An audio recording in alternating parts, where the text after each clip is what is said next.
What's up, YouTube? Gen X? Okay. I understand how the mother of your children or your child can get in the way of you trying to be that ideal father.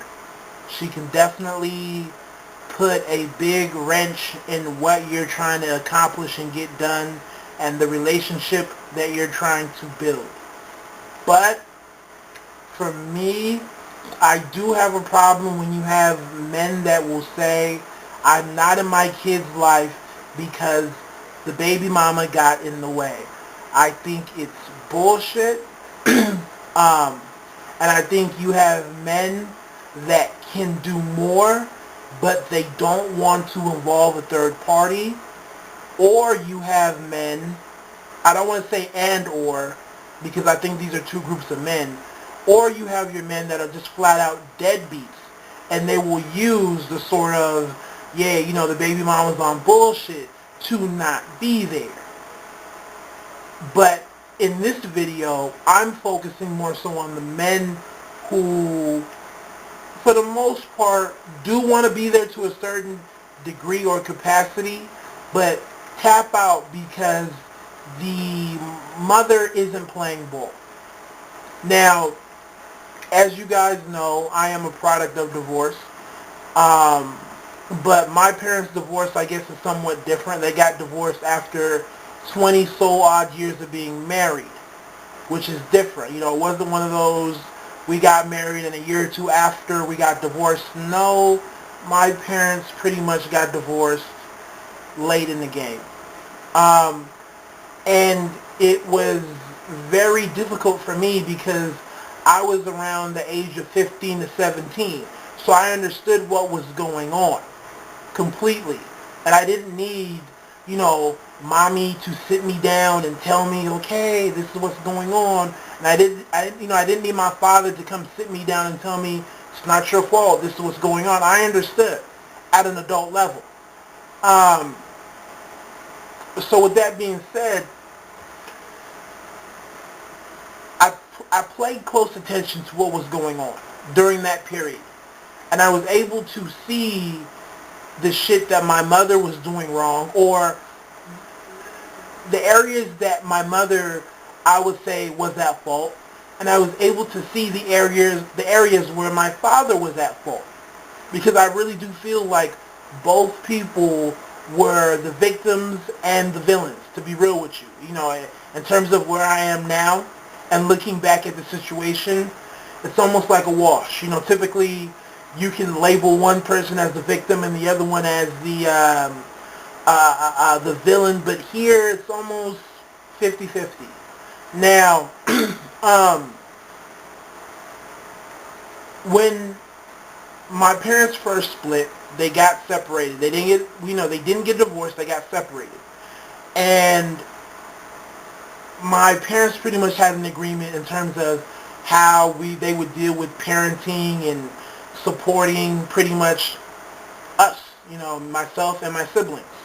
And it worked. So there was no need to go to the court and, get ugly and get nasty. There was an understanding of how shit would operate in terms of, when my dad would pick us up or how he would do so and, whatever financial arrangement that my mom and father made. Okay? There was an understanding. There was no need for the court. And my mom was very understanding that you need to have a relationship with your father. Not because we're getting divorced, but look at you. You're a teenager now. You're a young man, so you need your father to be there. So there was no hesitation on my mother's part. She was playing ball 100%. Yeah, she was upset. And women will vent. No one is perfect. Just like my father vented about my mother to us. Both sides did it. So people weren't perfect, but for the most part, she never tried to get in the way. Now, she did some shit here and there that I didn't like, and I had to address that, which was a very difficult time for me, because you never want to criticize your parents or bring shit up. But, she wasn't a saint, like I said before. There was some shit that she did to somewhat get in the way of my father, right? But overall, she was always willing to play ball. Um, so you have that group of women that, yeah, they're divorced, but they're trying to play ball. They understand fatherhood and parenting, and they don't need um, a third party, which is the court system, to get involved. I had one of my closer friends had the same sort of setup where parents were divorced, but literally the parents got along well. They didn't need a third party. He was paying, doing extra shit. Quite frankly, she was getting more money um, without the third party being involved, right, than she would have been getting if the court was involved, right? But you have your other side where you do have the mother that is getting in the way. She is blocking your ability to be that sort of father, and not only is she blocking you, but she is bad-mouthing you as well.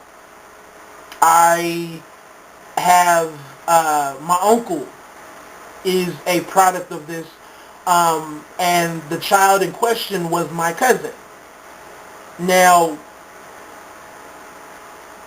the divorce was ugly, right? It was definitely ugly. The separation was ugly. And when they first split, mom pretty much got, 90% in terms of custody. It was like 95%. Oftentimes, it is easier to have the child or the children stay with mom. So it was easier for the man, and it's easier for the woman. How can a mother be separated from her children? A father, not saying that it's easier, but he can deal with it a whole lot easier, as opposed to the mother where it's just like, I'm going to sleep not knowing where my kids are.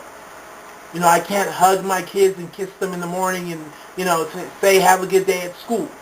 So it's easier to have the child or the children stay with mom.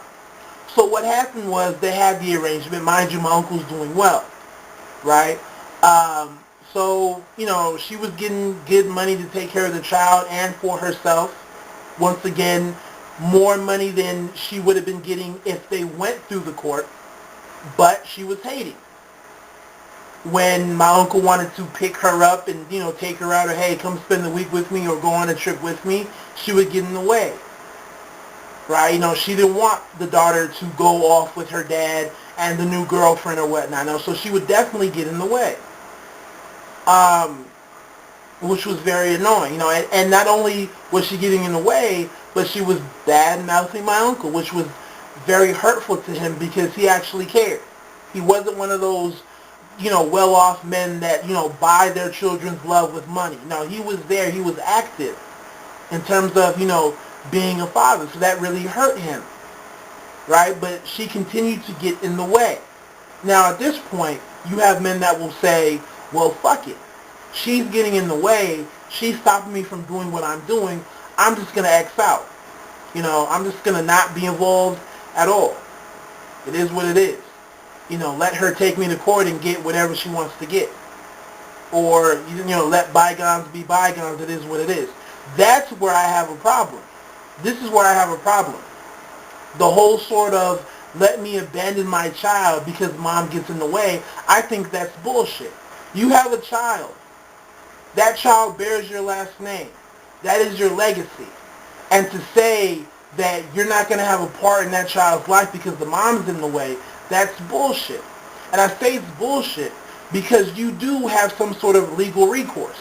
The problem is that men don't want to get a third party involved. And it's not easy. I don't like it either. The fact that you have the court, some third person, some human being that's going to come through and look at your situation and tell you what's going to happen. I don't need you to play mediator. You don't know me. You don't know her, especially if you want to come through and take her side. I can see that there's a problem. And I can see where as a man you would not want to do that. But once again, what are we dealing with? We're dealing with children. We're dealing with your legacy. That is you. So if that child fails in life, your head is on it. I don't give a fuck what your relationship was with the mother. Now, from my uncle, he had to unwillingly, but he understood, go to the court system. So he had to do the sort of custody battle where, he had to prove that, hey, yes, my career, my job is demanding, but I do have the means and the resources and the ability to have joint custody. So I can have my child 50% of the time. I have a babysitter. I have a live-in babysitter.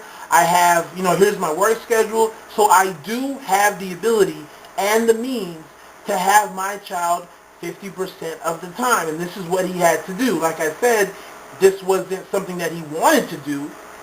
Once again, getting some third party involved, but he had to. Hopefully you guys are following me. So what happened after that? He had he got his daughter, my cousin, 50% of the time. Was it easy? No, but once again, it worked. We helped out in terms of family. So we were there to, maybe pick her up, or she can come stay with us. Like, we helped out. It was a family sort of effort. Because once again, we were close before they got divorced. So it wasn't like it's something new. It wasn't something new. So we helped out. But what happened? Once the daughter started to spend more time with her father, she was able to confirm, and this is a little child now, she was able to confirm or reject some of the negative shit that the mother was saying about the father. So all the nasty, foul shit that she would say about daddy wasn't what's going on. What's going on here? Daddy loves me. Daddy's taking care of me. Daddy talks to me. Right? Daddy really cares about me. So all of a sudden, she wasn't buying what mommy was saying in terms of like making dad to be this villain. And mind you, she was getting older, right where you're getting to the sort of 10, 11, 12, where you can really think for yourself. You can really analyze what's going on and confirm and reaffirm or reject what people tell you. A 5-year-old, tell them that the sun is going to explode. Well, they're going to believe you. But an 11-year-old, they're going to confirm. Is that logical in my mind? Let me hop on the internet. So she was at that age. So now all of a sudden, and my cousin, her personality, she's very outspoken. She will speak her mind. So all of a sudden, a lot of shit that mommy was telling her about daddy, she was kind of like, daddy doesn't do that. I don't believe you. Stop talking about my dad that way. So you know what happened? The mother was looking like the villain, and the daddy was looking like the hero. So what did the mother do? She started to play ball. She got it. She got it. She understood that she was going to lose her daughter if she kept the charades up. And the dumb part is, the mother fucked herself over, right? Because her financial situation was better before my uncle had to go to the court. Because once again, he is doing well. So she had to play ball because she didn't want to lose her daughter. And she was receiving less money because now the courts got involved, and it was still a lot of money, don't get me wrong, but compared to what my uncle was doing before, it was less. So she got it. So the moral of the story is that you can still have a part in your child's life. You just have to be willing to put your pride aside and be willing to look at your life and make the changes so that you can support the idea of having some level of custody. Now, everybody can't have joint custody. Everybody can't have 50-50. But if you can have more than just, I don't see my child at all, that does something, because that child gets to know you, be around you, understand you, like you, respect you, love you, fear you, all the shit that a child needs for their proper development. It can happen. You just have to put your pride to the side and, unfortunately, get that third party involved and prove to them, hey, I'm not saying that, I can do a better job in terms of the everyday, day-to-day child raising and child rearing or whatnot in terms of getting her up or getting the kids up and getting them ready for school, but I can do some shit. Let's not get it twisted. I can help out as well. I can do the part. I can make sure that my kids can go to school, come home, get their work done, eat dinner, go to bed on time, and wake up ready for school. I can do all that. Right? And you can start to have more of an impact. You can start to have a relationship with your child that's not completely dependent on the mother being there. That's where you need to get. It's unfortunate because ideally, mother and father, whether they're together or divorced, should be able to come together in the best benefit of the child. No one is saying that they have to be friends. No one is saying that they have to get along. But when the children are involved, they should be able to come together and work together. But if that's not working for you, I don't buy the sort of, well, I just have to bail out. I can't play my part. Well, you have to go to the next step, which may require more work, which is to create a system where you can have a relationship with your children that may have her removed for the most part. And unfortunately, you do have to go through the court. You do have to involve that third party that doesn't know you and quite frankly should not be involved in your own family matters. But once again, what's the alternative? To not have a relationship with your kid or your children, even though that they are you, they are your legacy? That's bullshit. Once again, I don't buy it. That's my vid. Y'all take it easy. God bless.